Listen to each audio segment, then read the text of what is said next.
اچھا انسان ریاضی کے صفر کی مانند ہے، جس کی اپنی کوئی قیمت نہیں ہوتی، پر جس کے ساتھ جڑ جائے اس کی قیمت 10 گنا بڑھا دیتا ہے۔ کھجور کی گٹلی پر ایک باریک سا جلی نما چھلکا ہوتا ہے جسے قطمہ کہتے ہیں۔ اللہ فرماتا ہے انسان اس کا بھی مالک نہیں، پھر اکڑ کیسے؟ جب آدمی اپنی غلطیوں کا خود وکیل ہو اور دوسروں کی کوتاہیوں کا خود جج، تو پھر فاصلوں کو جنم دیتے ہیں۔ ناانصافی کرنے کا مطلب ہے کسی اور کے حق پر ڈاکہ ڈالنا۔ ناانصافی کرنے والا دنیا کی نظروں سے تو شاید بچ جائے، مگر خدا کی گرفت سے کبھی نہیں بچ سکتا۔ حق حق ہی رہتا ہے، چاہے اس کے ماننے والے 2-4 ہی دنیا میں رہ جائیں، اور باطل باطل ہی رہتا ہے، چاہے ساری دنیا اس کا دم کیوں نہ بھرنے لگ جائے۔ جہاں لگے اہمیت کم ہو رہی ہے وہاں جانا کم کر دو، پھر چاہے کسی کا گھر ہو، بات ہو، یاد ہو یا دل۔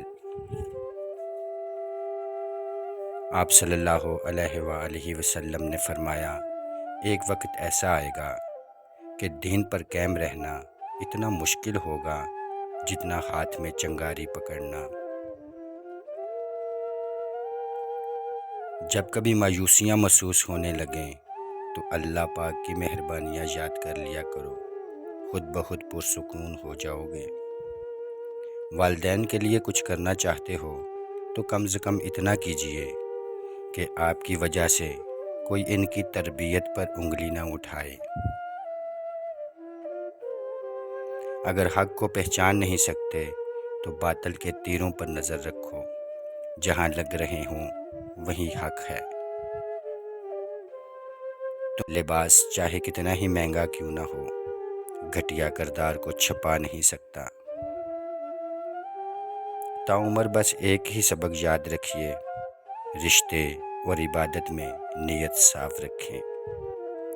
آدمی کو اللہ سے لینا ہو تو لاکھوں اور کروڑوں کی چاہت رکھتا ہے، اور جب اللہ کی راہ میں دینا ہو تو جیب میں سکے ڈھونڈتا ہے۔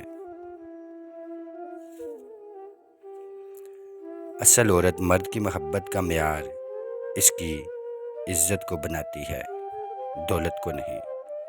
وہ اس میں اپنا محافظ ڈھونڈتی ہے، جبکہ اصل مرد عورت کی محبت کو اس کی حیا اور سیرت کی کسوٹی پر پرکھتا ہے۔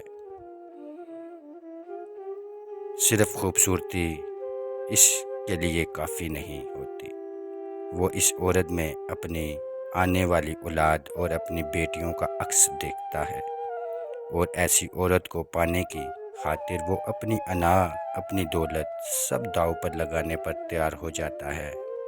مگر ایسے لوگ اتنی آسانی سے نہیں ملتے، ان کو کھوجنا پڑتا ہے، خود کو ان کے قابل بنانا پڑتا ہے۔